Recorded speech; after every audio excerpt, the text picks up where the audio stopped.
Be confident, be bold, be authentic, but don't forget to take action. This is Ordinary to Badass, where our stories empower women to step into the spotlight of their own lives and pursue what they're truly passionate about. It's time to step into the arena and become more than just extraordinary. It's time to become a badass with your host, Marie Sonneman.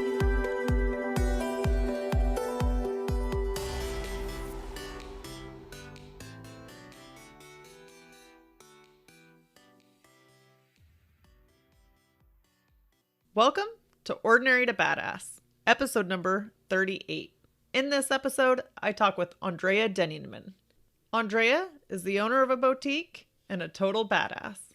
In this episode, we talk about failure, negative people, her adventures abroad, and how she homeschooled her kids. She also has a tip for all of you moms who are homeschooling during this pandemic.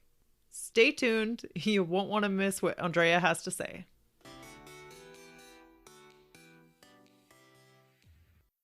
Welcome to Ordinary to Badass.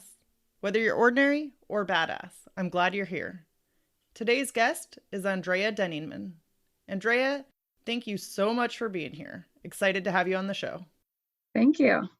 So first off, before we go any further, I've got to ask you, do you consider yourself to be ordinary or badass?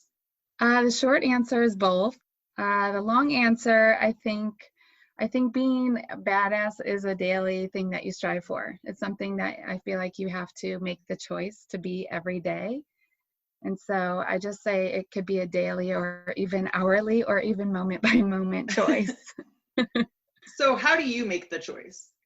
How do I make the choice? I basically have a vision for my day and I set out to accomplish those specific things and make sure that I have some things to look back on that I accomplished for that day to be able to get to where I want to go that specific day, or, that next few hours or whatever I'm focusing my time on to achieve. So, yeah. So have you always done that, or how did you pick that process up? I would say, I don't know. I feel like it's changed over time. I feel like, you grow and you change as a person. And so I feel like before I was just like I would write down my goals and write down my lists, my to-do lists, and throughout college and schooling and things like that. But now it's more like I'm fine-tuning that and I kind of know, okay, this is what I need to do. This is what I need to accomplish. And here's the steps to get there. It comes more natural now than it did before. Before I had to really think about it and plan it. And still planning is important, but now it's more natural to me now. So did you have to be like intentional about it and make sure that you planned it for it to kind of get to a point where it's natural now? Yeah, I guess, I should have mentioned that. But yeah, so in order to accomplish whatever I'm trying to go for, I would make those lists. I would set aside that time to be able to do that. Now it's just something that I know I have to do every day as a part of my daily routine in order to achieve whatever I'm trying to do. So yeah. And if you don't do that, do you feel a difference? Oh yeah. If I don't if I wake up and it's an off day and my kids are screaming and crying, it kind of throws my day off, but there's always a way to circle back and get back to achieving those things and back to being badass. But we're all going to have those moments where we're going to be like, this is so frustrating, like ordinary mom moments, or, just moments in your day where you're like, oh my gosh, I'm so off track. Or maybe it's just this day is a wash and you're just going to start fresh the next day and start new. Yes, so important. So can you tell us a little bit about you or about yourself? Yeah. So like you said, my name is Andrea. I'm a mom of 3 gorgeous children. They are kind of the inspiration and basis behind why I started my business. But not only, I basically have 2 girls and a boy, Addison, Ainsley, and Aiden. Addison's 10, Ainsley's 7, Aiden's 4. And I always had a dream to start a business, specifically in fashion. and to work in the fashion industry. And I knew from right in high school that that's what I wanted to go into college for. So I went into that avenue, and eventually was told all throughout my life that, starting your business and starting like a boutique, which is something that I wanted to do, was really challenging, really hard, and you're not ready yet, you're not there yet. And that's kind of like every time I would mention it, I would be thrown back from professors or industry professionals or just different people in my life that were discouraged me not to do it. And then I realized after having my second child and quitting my full-time job and staying home with them, I realized, there's never going to be a good time to start fulfilling your passion, and only you are in control of that. So that's when I decided I want to raise children who can see that entrepreneurial side that I couldn't learn through education. While education is a good, strong foundation to build on, I feel like real life experience is so much more important. So I started my business after my second daughter was born, and it was a crazy time because I was homeschooling. I was directing a homeschool community.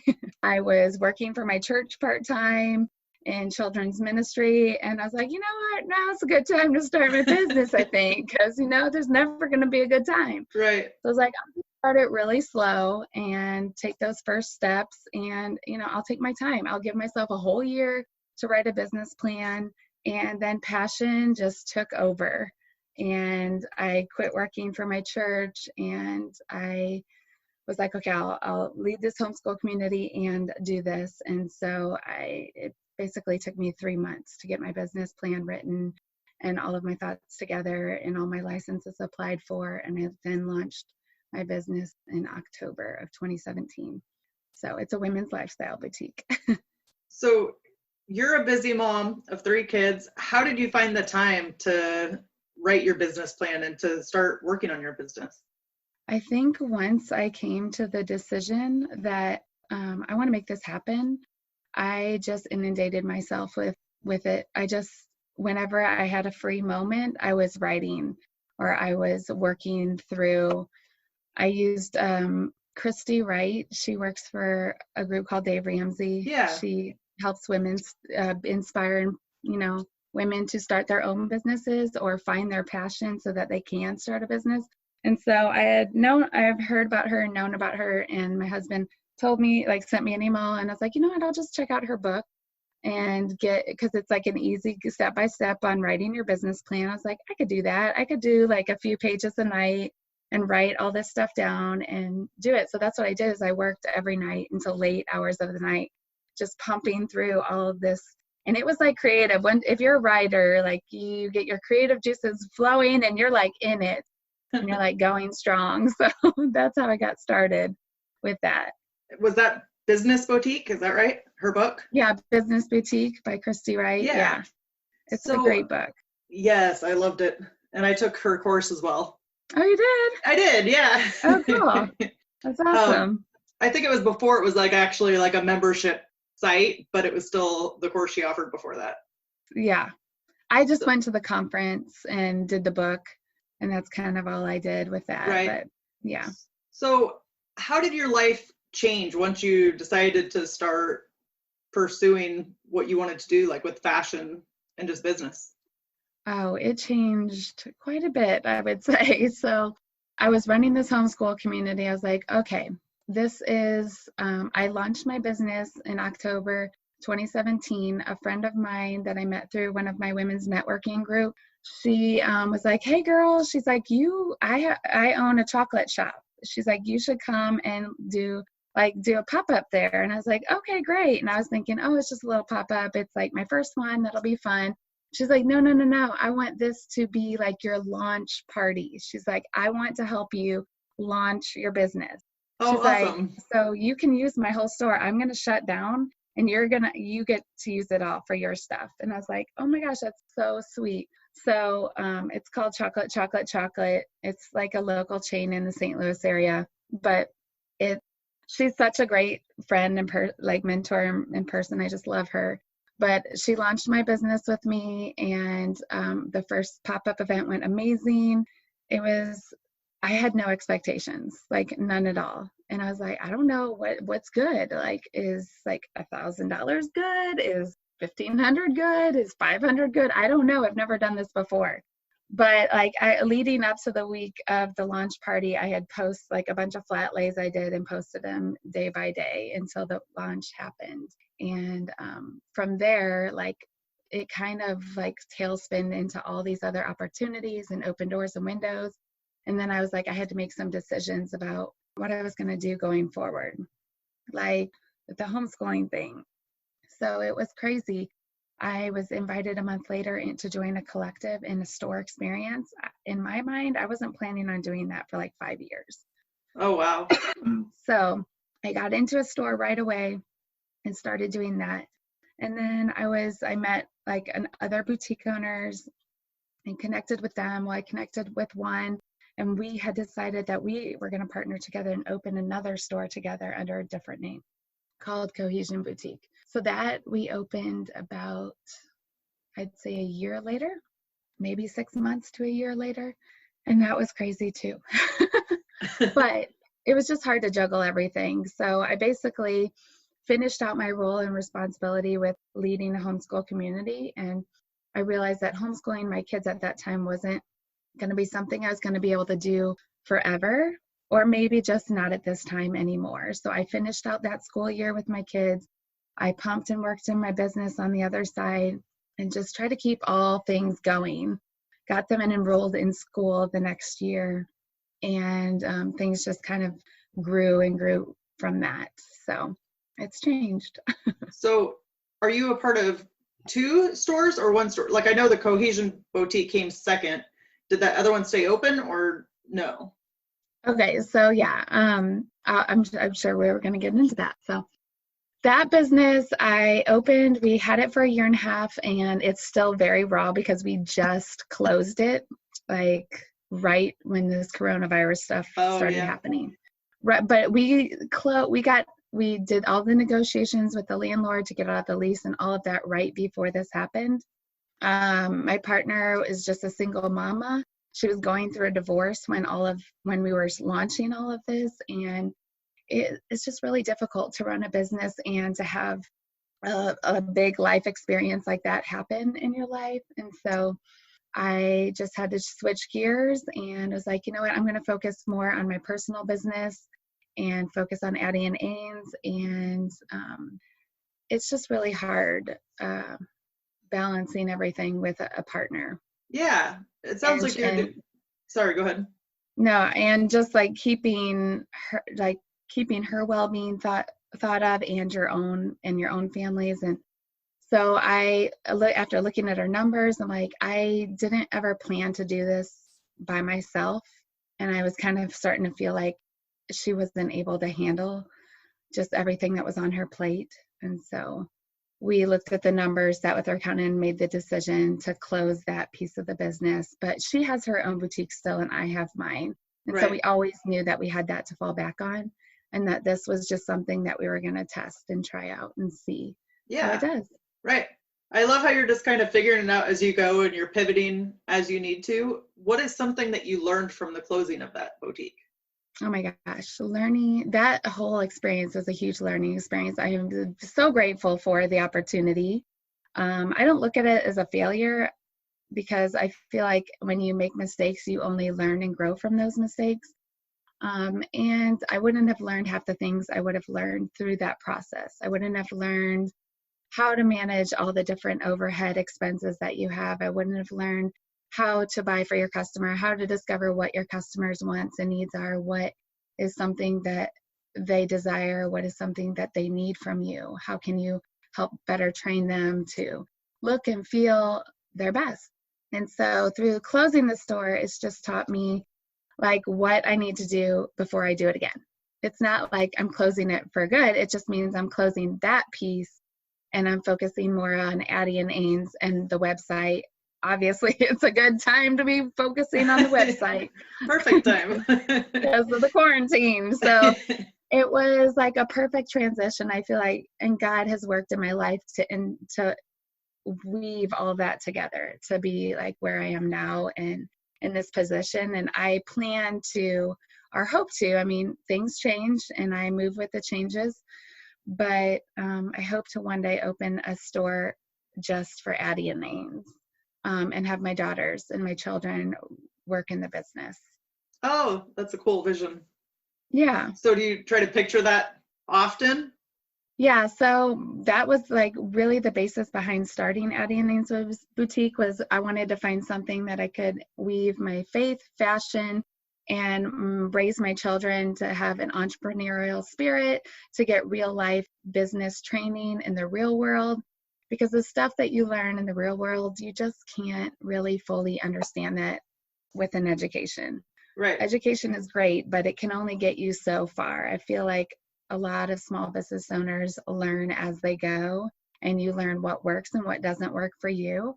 And no matter how many times people are like, don't do that, you're going to do it, and you're going to make the mistake, and then you're going to learn from it. So yes, it's like once you do it and then you mess up, it's like that's going to sting a little bit, but then that's going to be something that sticks with you so you don't do it again. Right. I always say to myself, like, you don't know what you don't know until you know. And Right. So that's something I've always thought. I always think about that and meditate about that. I'm like, okay, I wouldn't have known I could have failed at this if I wouldn't have tried. Now I know what works and what doesn't. And now I know what I can do better next time to make this way better than it could have ever been. Can you say that again? What you say to yourself, you don't know what you don't know. And then what? You don't know what you don't know until you know. Okay. Yeah, I love that. I don't know about you, but like I always do this self-talk to myself, kind of like that. Like, you don't know what you don't know. Like, don't beat yourself up. Just keep going, and do like a little pep talk to myself. Do you ever do that? I do. Sometimes I'm like, okay. So I create something called a vision board that I look at all throughout my day. I have it posted in my bathroom. I have it posted in my office right next to my desk. So every time I look over to look out the window, it's like right next to my window. So I always, I'm always trying to like do practice gratitude daily and look at my vision board and say, okay, what am I going to do today? What small change am I going to make today that's going to get me closer to that vision or to that specific thing that I want to accomplish? So I do say things like that all the time. I'm like, okay, Andrea, you can do this. Take a deep breath. We're going to get through this time right now. It's going to be okay. And I'm always trying to just think positive, speak positively, and just also surround myself with positive thinkers as well. Because that one person that is constantly negative, they can really bring you down to their level, like in an instant. And it's hard to overcome that. So I'm very conscious about who I spend time with and who I surround myself with. And if they're not that person that I admire or I want to be like or want to learn to be like, then I try to distance myself from them. Totally. Yeah. So, they can suck your energy quickly. Really, for sure. So let's pivot and talk a little bit about your wins. Can you share with us what you're most proud of accomplishing? And it can be in business and life, whatever. Yeah. I think something I'm most proud of is always taking that scary step forward and chasing my dream to make it a reality. And that I can give you specific examples. Yeah. Like I knew in high school, I wanted to go to Mizzou. That's where I wanted to go. So that's where I went. I knew that I also wanted to study abroad and travel. And I grew up in a single parent family. My parents were divorced. It was crazy and messy. And I basically was on my own financially for my whole life, pretty much. So I knew that I wanted this dream to happen, to go to London, to like intern at these really awesome, amazing internships there. And I just took a leap of faith and did the steps needed, and God provided, and I was able to go and do those things. So one of my greatest accomplishments was being able to travel abroad and live there for almost a year and to experience all the amazing things I got to experience with fashion there specifically. I worked for Stella McCartney while I was there, which was phenomenal. I don't know if you know who she is, but she is Paul McCartney's daughter. She's a really high-end fashion designer. And so I interned in her press office for a little while. Oh, that's cool. It was really cool. And then while I went to school there, I went to a fashion school, and I actually went to school with Christian Siriano, which is a fashion designer. He was on Project Runway. And I got to be around all these really creative, amazing people.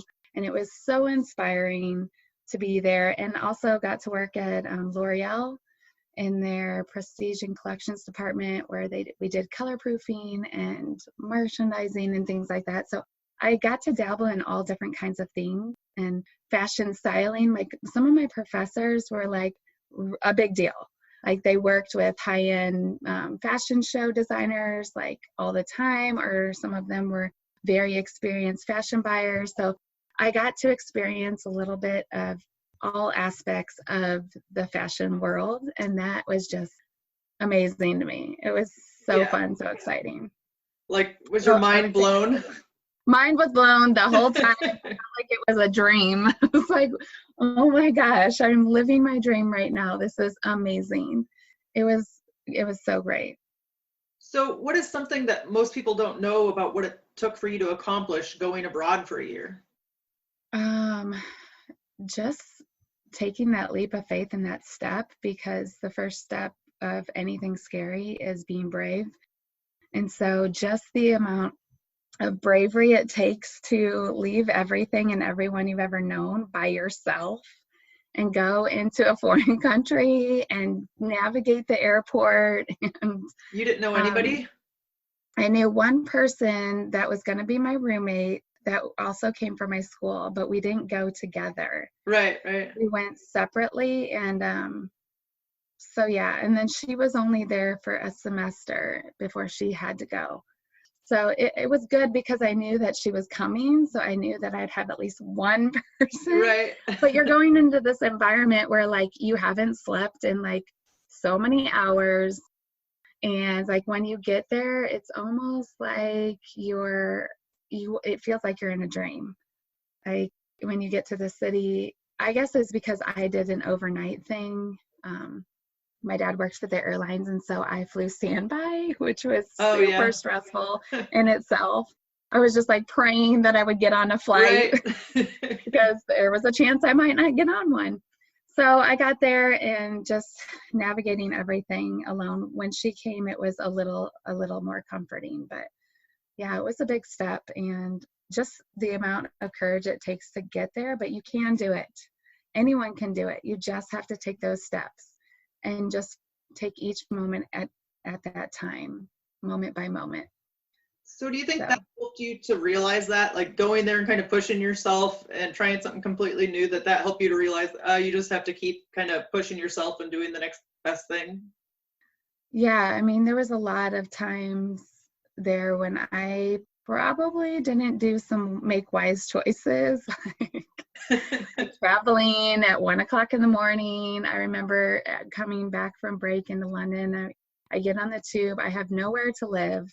My second semester when I went back, I didn't have a place to live. I was like, I'm not staying in the student housing. It's so ridiculously expensive. I was like, I got there at midnight. The tube shuts down at like 12 or 1 a.m. So I got there and I had like a 45-minute tube ride to get to my location. And then when I got there, all I had was an address. I didn't have enough money to get a cab to pay for my way. So I was just like carrying 2 50-pound bags at the time by myself with bags on my back, running in and out and switching all these tube lines to get to the street that was the street to get off to find my friend's apartment, because I was just going to stay with her until I could find a place to live. And so I got there and I was like, I don't know what to do. It's 1:00 in the morning. The tube shut down behind me. I made it to my stop. I was like praying the whole time I would make it there. I get there. I'm like, I climb like a flight of 500 steps or more with 2 50-pound bags and this little tiny girl carrying them by herself. I was like, oh, maybe somebody will come and help me. I was like, nope. Finally, a nice man did, but it took some time. Like, I was struggling up those stairs until somebody offered to help. But then I'd get there dark and I don't know which way to go. And I'm like, you know what? I don't even care. I was like, God, just send somebody to help me. I don't even care if they kill me right now. I just want to go somewhere. I'm standing at the middle of the station and there's like no one around. And then this Italian guy comes up to me and leads the way and takes me to my friend's house and doesn't kill me. But I thought he starts taking me down this dark alleyway. I was like, oh my gosh, here it is. Here's the moment I'm going to die. And so I'm like, no, let's just stay to the main road. He's like, oh, okay, yeah, let's go. This is the way. This is the way. And so he takes me to my friend's house. I feel like he was my angel that day because he was very polite and respectful and kind. He's like, you should not be alone. This is dangerous. I was like, I know. But Okay, but I am such a fan of traveling alone or yes. going camping alone, doing something on your own, just because I think it kind of builds up a strength within you from having to go through tough situations and then realizing, oh, I can get through this. I don't know if you had that experience. I agree. Yeah, I mean, I feel like that experience really shaped me and molded me to who I am. Like, I was brave enough to take the steps to leave and go, but there was a lot of scary things that I did there, like finding who goes somewhere and doesn't have a place to live. I mean, it was crazy. Now that I think of it, like, what was I thinking? That I would just I was like, you know what? I'll find something. It'll be fine. And I did. I found a girl that went to my school and we got an apartment together and it was fine. But it wasn't in the best part of town. It was by King's Cross Station, which is any Harry Potter fans out there. It was King's Cross where the train station is. I lived right next to the train station. Oh, but on cool. one side of the street, it was okay. And on the other side of the street is where all the drug dealers and prostitutes and all of that live. So I was like, go down that side and there's my house. That's my funny. flat. It was crazy. So let's pivot and talk a little bit about your struggles. Can you tell us about a time when you gave up, but now you wish you wouldn't have? Yeah, so I feel like the biggest thing that stands out is just like a personal, and it's super silly. It's not anything crazy, but I remember as a kid, I was very shy. And I had a best friend that lived next door. Her name was Anna, and we took dance together. And she found out she was going to be moving to Florida. And I was devastated because I was super shy, and she was like my rock, my person that I would go to do dance with. After she moved, I was like, I'm not dancing ever again. Like, I'm not doing it. I don't like it. So I thought, it is like the one thing that I always kick myself. I wish I would have continued doing it because I could be an amazing dancer now. And now I'm not. But in middle school, I was like, man, I really regretted it in middle school when I was trying out for the pom team. I made it on that team, but then I got to high school and I just wasn't good enough of a dancer to be able to get on the dance squad in high school. And then even in high school, I guess in college and after college, I just started taking adult dance classes for fun. Oh, nice. To get back to that. And that was so much fun, like learning how to tap again and hip hop. And I loved it. Am I an amazing dancer? Not at all. But I love it. And I love watching my kids do it now. And I live vicariously through my little 7-year-old who's amazing. She's got the body and, the moves for it. But that's the one thing I regret the most out of my whole life is that. Because usually a lot of other things I really don't give up on. I always keep at it. If it's something that I really care about and I'm passionate about, I feel like I learned my mistake from that point. I was like, right. I'm not going to let that happen again. So when you got back to dancing or started kind of in college, did it feel like you were returning home in a sense? It felt good, but it also felt like, I don't belong here because I wasn't good. I mean, like everyone by that age, that if they've danced like all throughout their high school years into college, like they're really good. I love doing it. And it was just like a fun, creative outlet to like exercise and to have fun. And so that's how I view it today. Like I'll do now that we're quarantined, I do classes online with my daughter, and so we just do them together. Like Zumba or what kind of class? No, like she does hip hop and jazz and Oh, fun. and acro. I can't do all that stuff, but I can do some. Hey, do what's fun or what makes you laugh, you know? Yeah. But I love doing hip hop. It's fun. Right.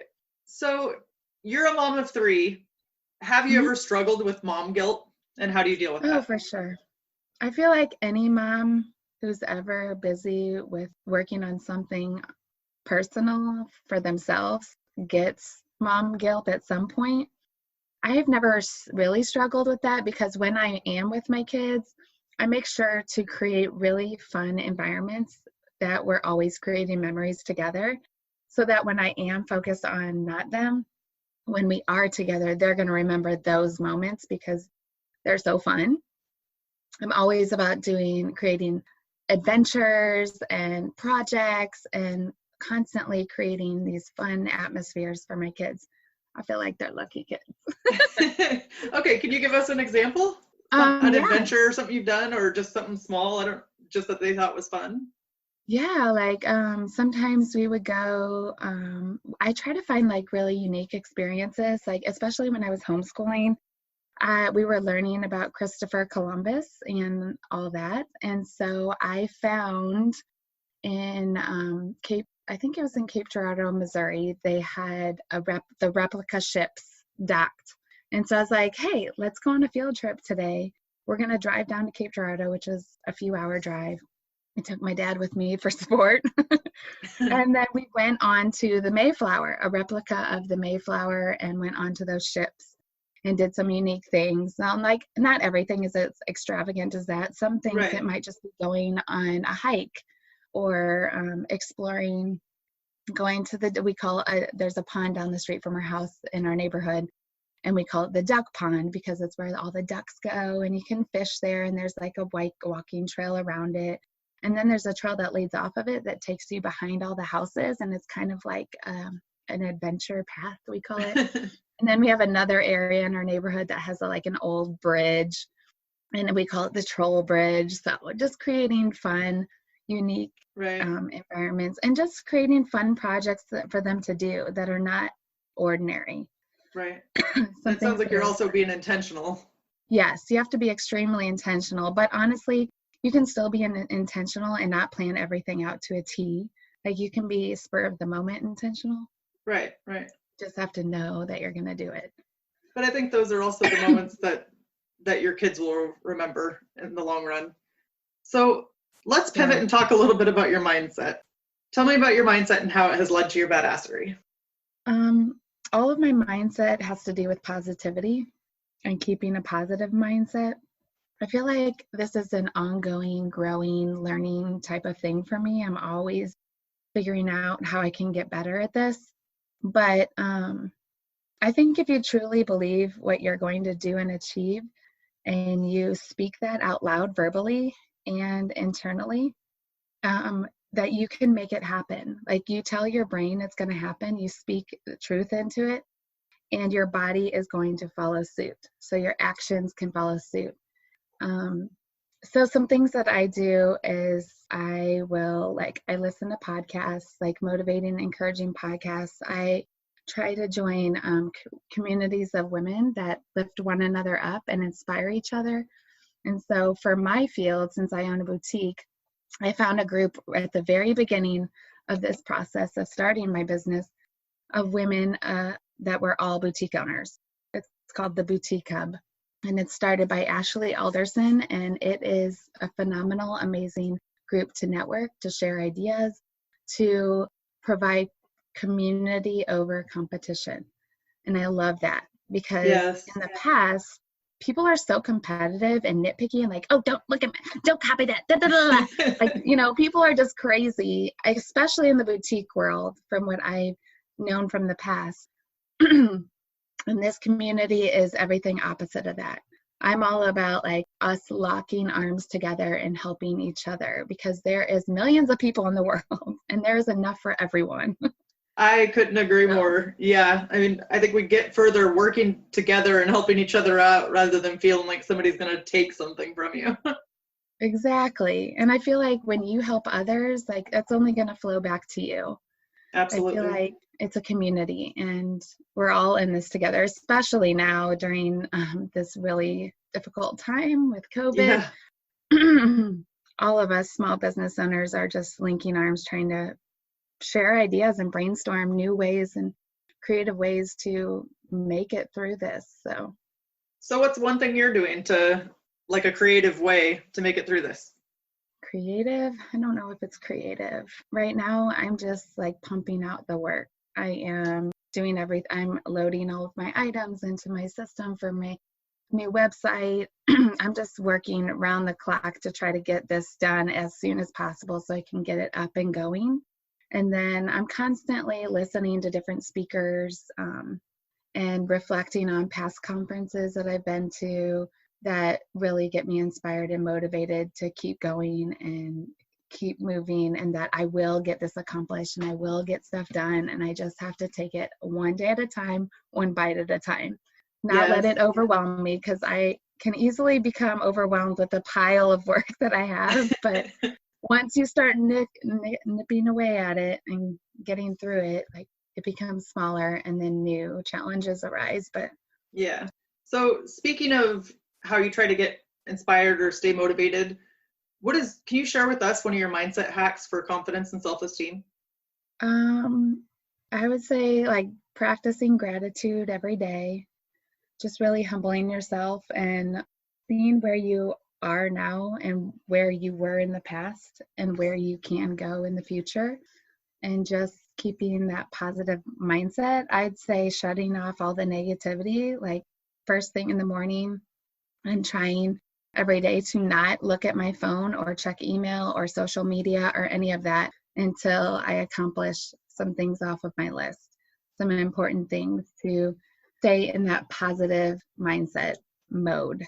So when you're practicing gratitude, it really humbles you to see all the things that you're really blessed with and what you are already doing successfully.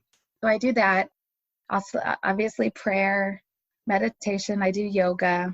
Yoga is a really great stress reliever just for your body, for toning and building strength, but also just clearing your thoughts in your mind and Yes. keeping yourself open. I was And then go ahead. I Sorry. was doing hot yoga right before, just for like a Oh, month before this happened, like coronavirus, and it all got shut down. So I was like, oh, because I was enjoying it, but now I'm missing it. oh, I loved hot yoga. I used to do Yes. that years ago, but there's not one close to me, and it is pretty pricey. So I was like, I need to change. But I do yoga at home on YouTube now. So Nice. I'm trying to at least do some of that. It's Yeah. hard. It's really hard to manage everything right now. Life with homeschooling again, Oh goodness, yeah. but because everyone's homeschooling now. At Yes, least I have some experience. right. But life for everybody, I feel like, is just kind of up in the air because everything is so different than what we've ever known. Yeah, it's a different time we're living in for sure. But it's also a time for us to grow and to learn in different ways that we might not have always done. And, a lot of the older generation, they're not so tech savvy, or they don't like to Right. think themselves to be. I'm not speaking for them, but Yeah. just from what like grandparents and parents have told me, but it's really opening up or pushing them to engage in some of these things that they haven't before. So Yeah. that's kind Yeah. of cool. See grandma on Facebook. Yes, I love it. So And, you did homeschooling before and you're back to mhm, doing it again while the kids are home. Do you have a tip mhm. for another mom who's never done homeschooling and is now having to homeschool her kids? Yeah, my number one thing is do not stress about it. Do not get overwhelmed by it. Do not put all the pressure on yourself, because that is what I did when I first started homeschooling. I was so wanting to be like the perfect teacher and mom, and wanted to make sure I was doing it at the standards that the state required. But honestly, like, your kids are learning through so many different things. Like, you even just baking with them and teaching them how to bake, how to use measuring cups, how to plant a flower, doing chores around the house. That's all going to help them in their education. It doesn't just have to be book work. So don't stress yourself out and put all of these, I don't know, like these rules on yourself, like, oh, I have to do this, I have to do that, blah, blah, blah. You know, just make a plan. You have to have a plan. Make a plan for what their day looks like. Keep to a daily routine for the kids. Like, do things at certain times, because kids do best with routine. And when they have a plan for their day, my kids are especially like that. If for the days that we don't have plans, like, they go crazy. I don't know what happens, but they start fighting and arguing and all of that. So sticking to a routine and having a plan and being intentional with your time, I would say, but don't let it overwhelm you. Just do what you can is the best advice I could give. Right. And I think that actually a lot of us, not everybody, but a lot of us do better with routines, you know, and sometimes with Corona, people dropped off on their prior routine, but I think that it can be helpful to try to stick to some of the routine that you did before, just so you have some sense of normalcy. I agree. And I do, like, every day I will do my same routines that I did before. I'm just, instead of going to work at a store, now I'm here and I go to my office in my basement. Right. So I still get up, I get showered, I put on makeup, I get dressed. I don't care if nobody else is going to see me. I'm going to see me. And that's important. It's important because when you are working throughout your day, what you look like sometimes reflects what you feel like. And so if you feel like a hot mess on the outside, you're going to act like a hot mess on the inside, or vice versa. So if you make yourself look good, then you feel confident about yourself and you feel like, okay, I can handle this day. I'm put together, at least on the outside. One thing I got done today, you know? Yeah. So it just kind of gives you a little pep in your step. It does. I don't know why I just said that. Pep in your step. But it does. But it's true. It just made me feel really old. I don't know. Okay. All right. It's all right, girl. Let's pivot and talk about badass advice. What was your turning point for accomplishing your goals and becoming a total badass? I think it was making the conscious decision that I was going to do it. Making that decision and speaking it out loud to other people. I remember when I first told people I was going to start my own business, and I was in a Bible study with a bunch of women, and I was like so nervous to tell them. I was like, what in the world? Why am I like freaking out right now? And like, they're like, Andrea, are you okay? And I'm like, yeah, I'm fine. But it's like, so this is what I'm going to do. And they're like, that's awesome. Like, why are you freaking out? I'm like, I don't know. My body's just doing this. I guess it's because it's real then. Like, if you say you're going to do something and you speak it out to other people, then they're going to hold you accountable to doing it. Right. So, yeah, there's nothing I love more than, you know, following through with your actions. You can talk all day. You can learn all day, but putting it into action is like one of the hardest things to do. Yeah, totally. Like, making that conscious decision and choice to do it is half the battle. Is getting there and making steps. So that's what I would say was my biggest thing. What's one thing that you've learned from a woman in your life? I mean, there is so many things I've learned from women. My grandma and my aunt were both business owners themselves. They both owned salons. And so watching them and learning how they navigated through their life and their businesses really, I didn't realize it, but it did have an impact on me. Like, I always thought, like, when I was a little girl, my mom would take me to the salon and she'd go tanning at night and it would be closed. And like, me and my sister would run around and hide and play hide and seek and stranger danger games. And I just thought, wow, this is so cool that my grandma owns this and she did this. And so I think one of the things that I've also learned is that you can accomplish big things. You just have to really believe in yourself and believe that you can do it. And it's way easier to say that than to do it. But my mom, that's something my mom has always done. She's always believed in us and always encouraged us in that way. to do whatever we want to do. And so I'm really thankful for that. But Yeah, I love that. yeah. So how often do you read, and can you recommend a book and share why? I feel like I read a lot more before this coronavirus stuff happened.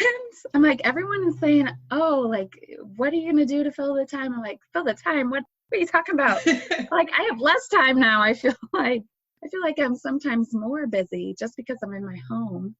Doesn't mean I'm not more busy, but there is a couple books I recently I read. I listened to this book on tape because I would do it while I would be working. Since I don't have time to physically read, I read for a lot of other things. Like I'm doing a retail boot camp. But one of the books, Atomic Habits, I can't remember the author's name. James Clear.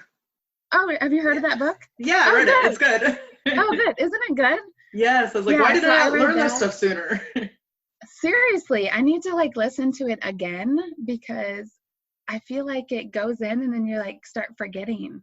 Yes, I'm with you. Yeah, I really love it. I want to listen to it again.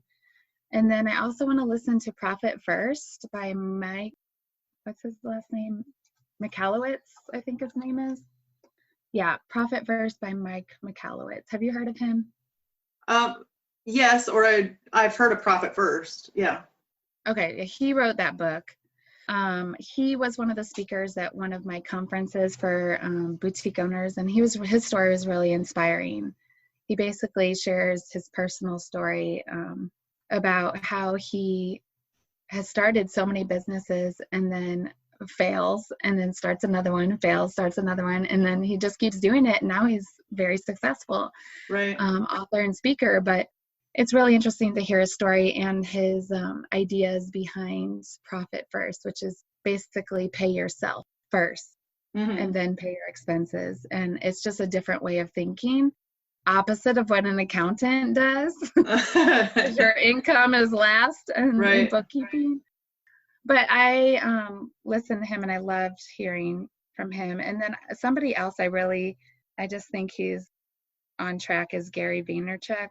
Oh yeah. He's a smart guy. High speed. He's high speed for sure. But I always think it's interesting and motivating to listen to him sometimes. And I want to get around to reading his books, Jab, Jab, Right Hook. And he has like one other one or a couple others, but yeah, those are on my next list. So I'm reading Jab, Jab, Right Hook right now, actually. Are you? I am. Oh my gosh, this is so crazy. I know. All right. We're on the same page here. I know. Great minds think alike. Yeah. So let's end with a tip to encourage women who are in the arena fighting for the life that they want. And then if you'll share how the audience can connect with you. Sure. I would say always believe in yourself. Do not give up on your dream. If you have a passion, put your steps into action. Put an action plan together and take those steps, because you can dream all day long, but that's not going to get you where you want to go. Also, when you do get there and you start your own business, make sure to pay yourself, because I haven't done that yet and I need to do that. So that's my goal for next year, is to pay down business debt and to start paying myself. Do that first before you get into it, because it's so important. Not only to keep you motivated and going, but I mean, my passion motivates me, so it doesn't frustrate me that I haven't been able to pay myself yet, because I know I'm building something bigger. Right. And eventually that will come, but I need to be more intentional about doing that. So make sure to do that.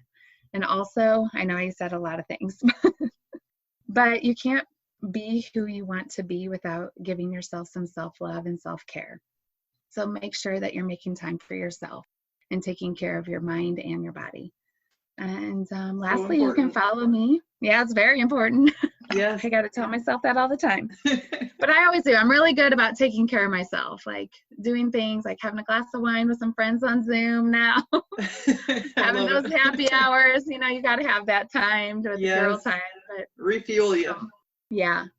So I would, you can, Addie and Ann's Boutique is the name of my store. I'm getting ready to launch. Yeah, it's ADDI and AINS Boutique. It's addieandains.com is the website, and that will be launching soon, but you can go there and sign up for the VIP list to get notified of when we do launch.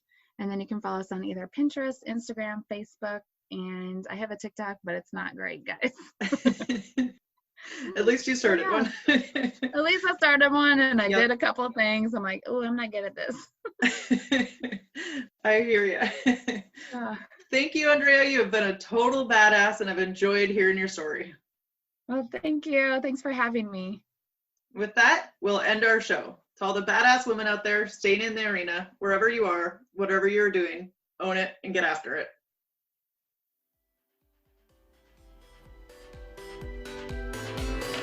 Now that you've listened to this episode of Ordinary to Badass, we want to hear from you.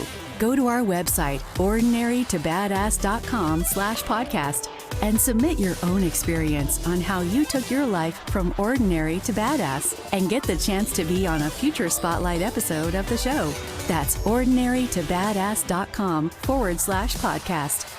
While you're waiting for the next episode of the show, wipe off the sweat, dust off the dirt, and get back in the arena.